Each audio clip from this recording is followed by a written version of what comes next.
Buenas tardes, queridos y estimados alumnos y alumnas. Esperando que estén bien junto a sus familias, sus seres queridos.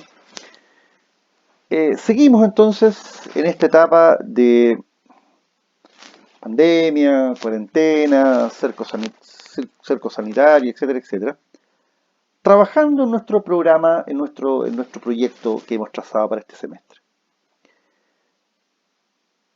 Estamos entonces, como yo les he señalado anteriormente, en una etapa formativa, una etapa conceptual, doctrinaria, que lo que busca es sentar las bases para que luego hagamos un análisis más aterrizado sobre la institucionalidad política que se desprende de la Constitución de 1980 y finalmente aterrizar en un proyecto o cambio constitucional. Lo hemos reiterado ya en más de alguna clase, que los seres humanos buscan la asociatividad. Por lo tanto, los seres humanos parten creando entonces las familias, los clanes, las bandas, y van evolucionando, van evolucionando hacia formas de organización cada vez más sofisticadas, cada vez más estructuradas, y valga la redundancia, cada vez más organizadas. Por lo tanto, el grado de complejidad va aumentando hasta llegar a aquella forma de asociatividad que se estima que es la más compleja, la más cercana a lo ideal, ¿cuál es el Estado moderno?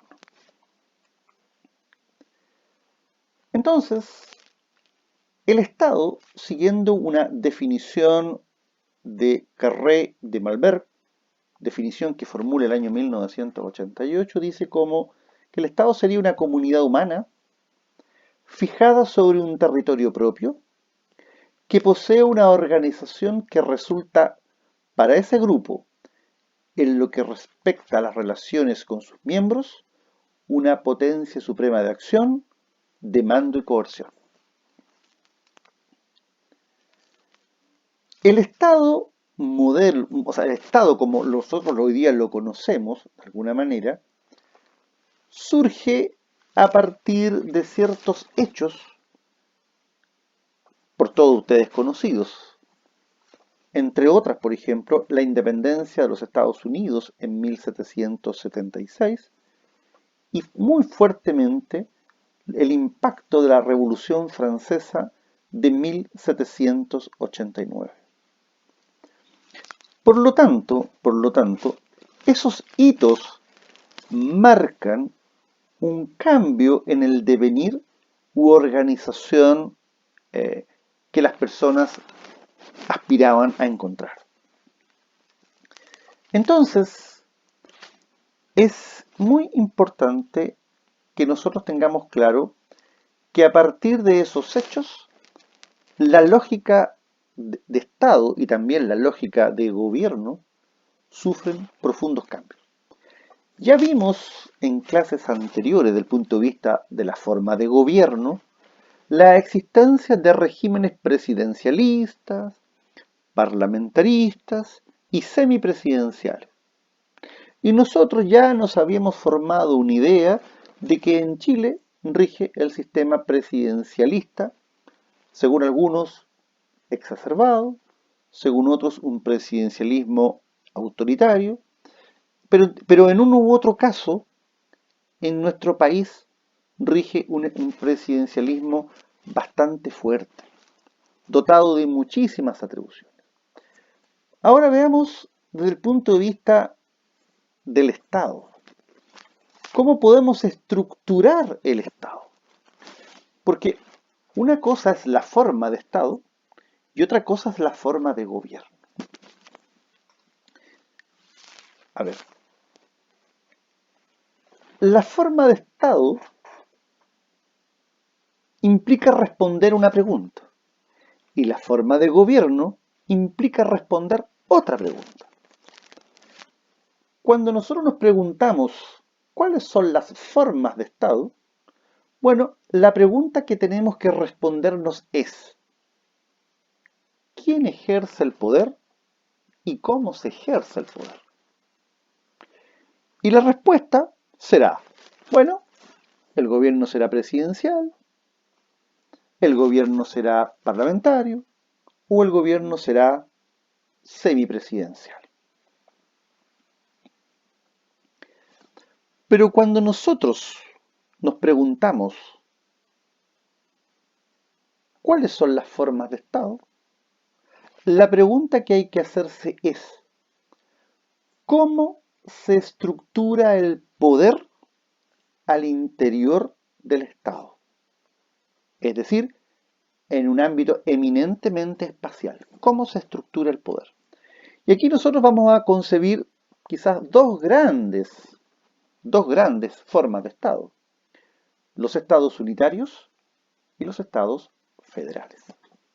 Por lo tanto, nosotros podemos encontrar en un país, ¿cierto?, formas de Estado y formas de gobierno claramente identificables.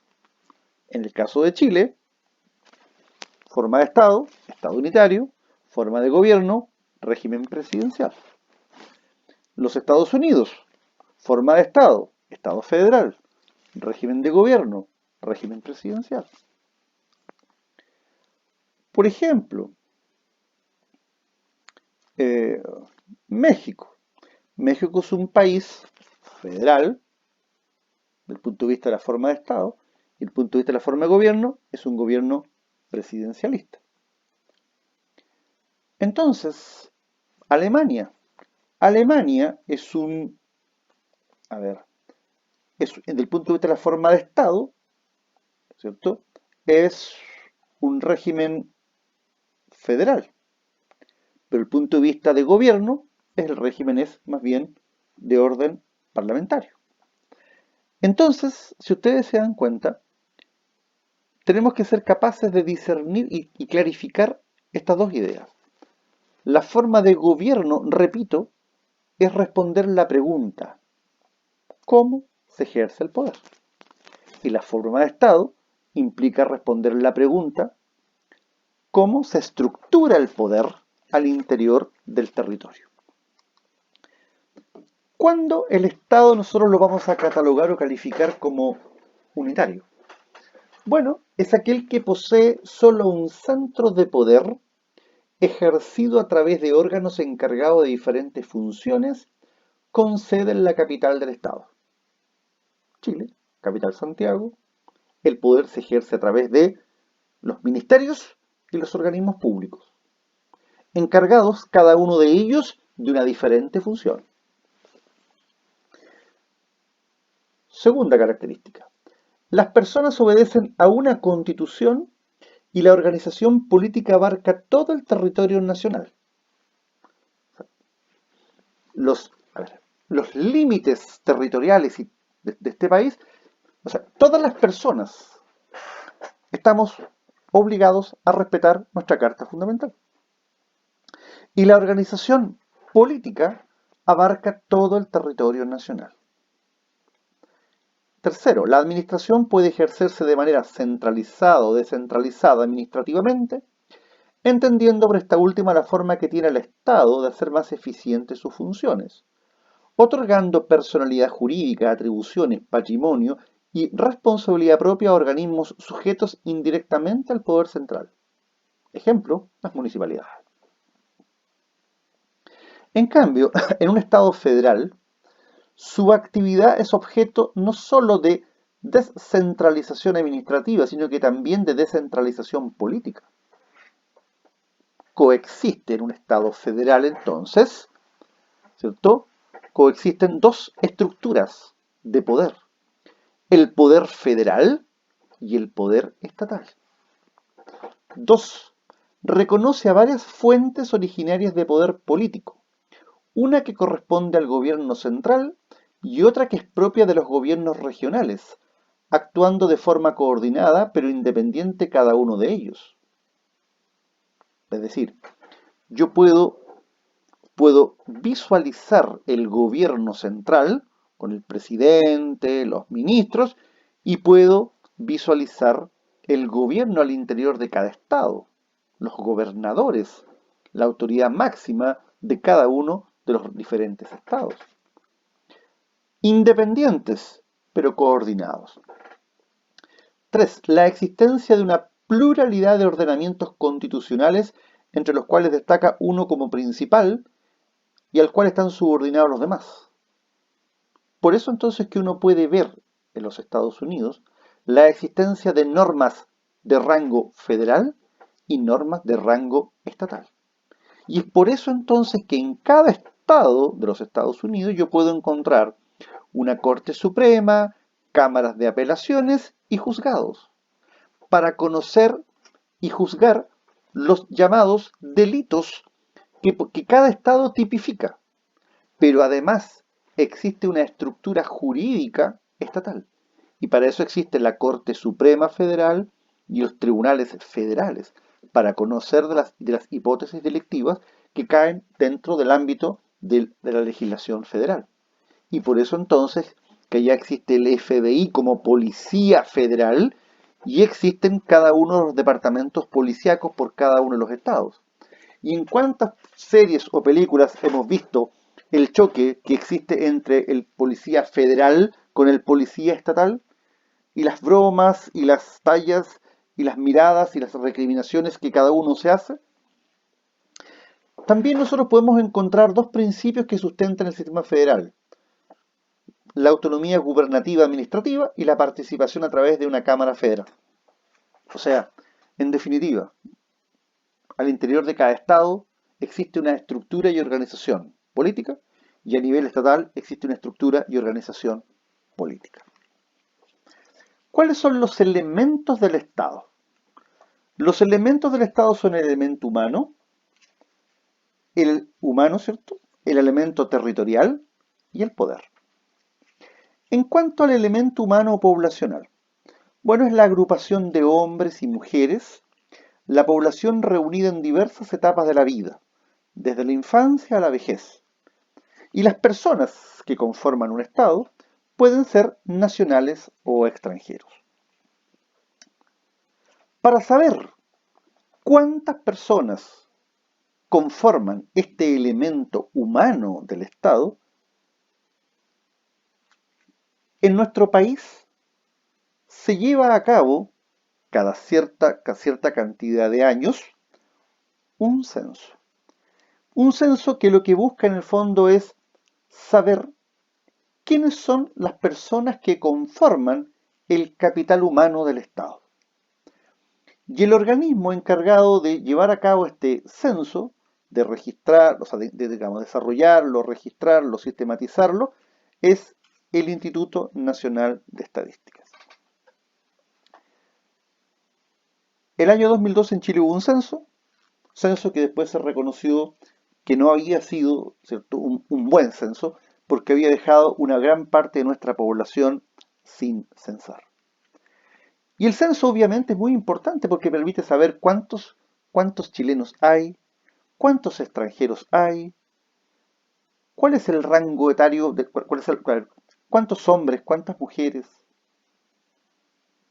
qué características habitacionales tienen estas personas, casa propia, arrendados, allegados, más de una vivienda, el nivel educacional, básica, media, universitaria, digamos, el aspecto económico, o sea, todos esos aspectos son considerados en un censo. Ahora, dijimos, el elemento humano del Estado está conformado, ¿cierto?, por la población integrada, ¿cierto?, por nacionales y por extranjeros. Por lo tanto, aquí nos corresponde ya precisar un concepto, cuál es el concepto nación. ¿Quién es la nación o quiénes conforman la nación? Podemos decir que es un conjunto de individuos que se han reunido a través de la historia y de alguna manera la nación está conformada por las generaciones actuales, las generaciones pasadas y las generaciones futuras. Es decir, y esto es a través, obviamente, de todo el proceso digamos, todo el proceso cultural que la nación debe vivenciar. Ahora, la nación la conforman los chilenos y los extranjeros. ¿Cómo se adquiere la nacionalidad chilena? La nacionalidad chilena se adquiere por varios caminos o por varias vías. Por el hecho de haber nacido en el territorio de Chile. Ahí está el jus solis, el derecho del suelo. Dos, por haber nacido de padre o madre chilenos. El jus sanguinis, que se traduce como el derecho de la sangre.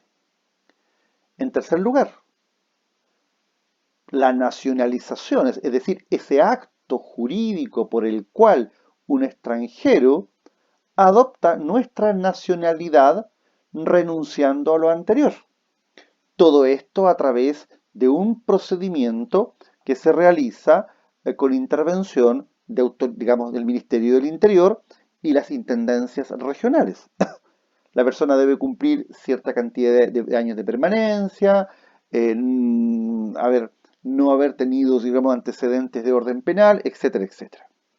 Y finalmente está la llamada nacionalización por gracia, que la establece la ley. Ahora, en cuanto a los extranjeros, este es un tremendo tema porque esto nos lleva a hacernos cargo de la temática de la migración. A ver, en Chile existe una normativa sobre migración vigente del año 1976. Ahora es claro y es evidente que esa norma es una norma que ha resultado insuficiente para hacer frente a todo este proceso migratorio que ha ocurrido en Chile en los últimos años, últimos 10, 5, que ha implicado que muchas personas de diferentes latitudes, principalmente de Sudamérica, hayan pensado en Chile como un lugar de destino. Argentinos, uruguayos, brasileños, una fuerte colonia peruana y en último tiempo, bueno, una fuerte presencia migratoria de Haití, por ejemplo. Y en el norte, Venezuela, Colombia, entre otros. Lo primero que tenemos que decir acá es lo siguiente. Chile es un país de migrantes. O sea, nosotros no podemos sostener y afirmar que Chile es un país ajeno a la migración. Chile es un país de migrantes. Y Chile es un país que en ciertas épocas de nuestra historia ha propiciado la migración. Ustedes son expertos en el tema, o sea, es decir, ustedes me podrían dar cátedra sobre todo lo que fue la llamada colonización del sur de Chile. O sea, eso en el fondo fue el atraer migrantes, principalmente europeos. El norte de Chile, acuérdense que el norte de Chile no era norte de Chile antes de las guerras, no era norte de Chile, por lo tanto es clarísimo que ahí hay mucha población perteneciente a nuestros países limítrofes, o sea, a Perú y a Bolivia.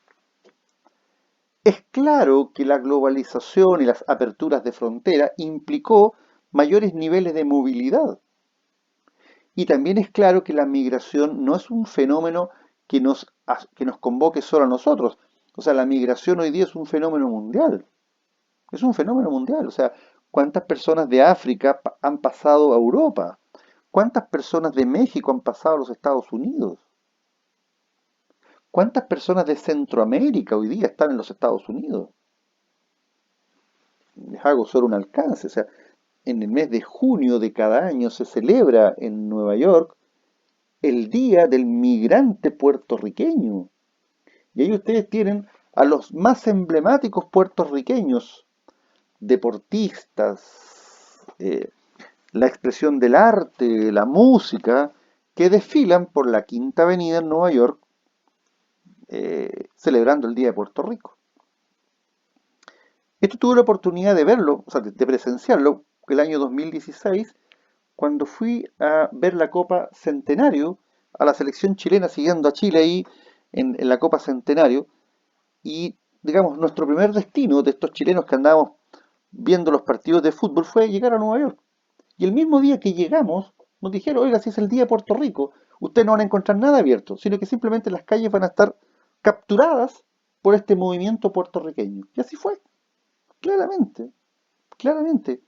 Fiesta, cultura, música, danza, cine. Y por lo tanto hay que entender que la cultura, digamos, de la migración es un hecho de la causa. Si el tema está en que cómo deben los estados, y especialmente Chile, hacer frente a políticas migratorias. ¿Debemos regular? ¿No debemos regular? Y si vamos a regular, ¿qué vamos a regular?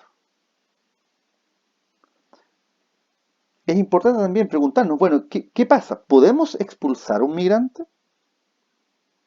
¿Qué pasa con el impacto de la migración en la educación chilena, en el trabajo, en la vecindad, en la salud? O sea, por esa razón es que dentro de los trabajos que están asignados en este curso, le he dado bastante preponderancia a esta temática de la migración, sobre todo para analizarla con la mayor seriedad posible y con la mayor humanización posible. Porque hay que pensar por un momento lo que significa para una persona desarraigarse de su zona de confort o zona de conflicto o zona de carencia para trasladarse a otro lugar donde puedes no ser bienvenido, donde la cultura es diferente, donde el clima puede ser adverso, donde las oportunidades de inserción social y laboral pueden ser complejas. Por eso que la migración hay que mirarla con mucha humanidad. Humanidad incluso en el momento que haya que deportar un migrante. Porque si mañana un migrante comete un delito como lo puede cometer un nacional y lo vamos a deportar, la pregunta es, ¿lo deportamos solo o lo deportamos con la familia que no ha cometido ilícito alguno? Entonces, creo que no es un tema fácil, no es un tema sencillo. Es un tema que debemos tratarlo con la mayor altura de mira. Porque no es fácil decir que entren todos los migrantes o que se vayan todos los migrantes. Pero hay que mirarlo, insisto, con lógica de humanidad. Porque la pregunta es, ¿habrá valido la pena venirse de donde ellos se vinieron para estar en una esquina vendiendo Super 8? ¿Para estar vendiendo frutas de la estación? ¿Para ser mal mirados en una escuela, en una zona periférica, en una zona poblacional? Eso es importante considerarlo. O sea, si hemos hablado de dignidad, tenemos que considerar este tema. Aquí cada uno tiene su punto de vista, tiene su opinión, su experiencia, que son más flojos, son menos flojos que los chilenos, el chileno es más flojo, que el migrante trabaja más, que el migrante trabaja menos, que se le van a pegar las buenas y malas costumbres. Lo que ustedes quieran. Todo lo podemos conversar. Pero el Estado tendría que tener una legislación seria, clara, sobre la migración. Por ejemplo, el componente tributario. Bueno, a ver, piensen ustedes, los migrantes, piensen ustedes la cantidad de negocios chinos que hay. Ellos son migrantes igual que el haitiano. Entonces la pregunta es, ¿qué régimen impositivo tienen? ¿Pagan impuestos? ¿No pagan impuestos? Tema importantísimo. O sea, es decir, mañana tenemos que ser capaces. Políticas de crédito.